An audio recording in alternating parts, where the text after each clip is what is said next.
Mention the name Knute Rockne and your mind immediately travels to South Bend, Indiana. You think of the Fighting Irish, 3 national championships, and the iconic "win one for the Gipper" speech. Now, he is without question the holy grail of college football history. But what if I told you that before Rockne built his empire at Notre Dame, he was a mercenary for hire on the bloody, mud-soaked fields of early professional football? Long before the NFL was even a concept, the epicenter of football wasn't the college campuses, it was the Ohio League.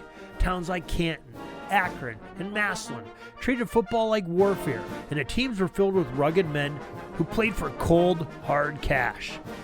Fresh off graduating from Notre Dame in 1914, Rockne needed money, so he signed up to play end and halfback for quarterback George "Peggy" Perrott and the Akron Indians. Rockne was short, balding, and didn't look like much, but he possessed a secret weapon, a weapon that he and his college teammate Gus Duray had spent summers perfecting: the forward pass. In 1915, Rockne took his talents to the legendary Massillon Tigers, joining forces with Duray once again. In an era where pro football was strictly 3 yards in a cloud of dust, Rockne and Duray revolutionized the pro game. They unleashed the lethal aerial assault that caught the Ohio League completely off guard, leading the Tigers to a championship that very same year in a 2-loss season. But Rockne just wasn't catching passes in Massillon, he was helping drop the plays. He was quietly cutting his teeth as a professional coach, learning how to manage egos and build winning cultures long before he took over the varsity squad at Notre Dame.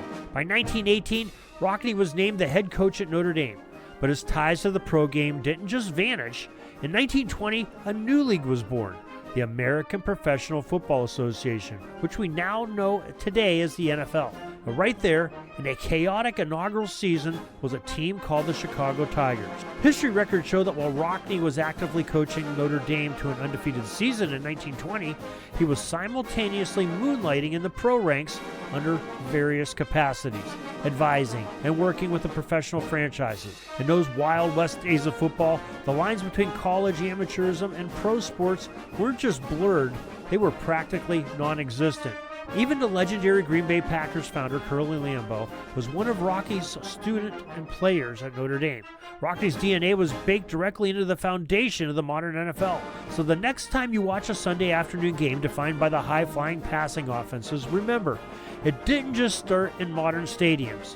It started in the 1910s with a young, hustle-minded immigrant from Norway catching passes for the Ohio factory teams. Knute Rockne wasn't just a college legend, he was a professional pioneer.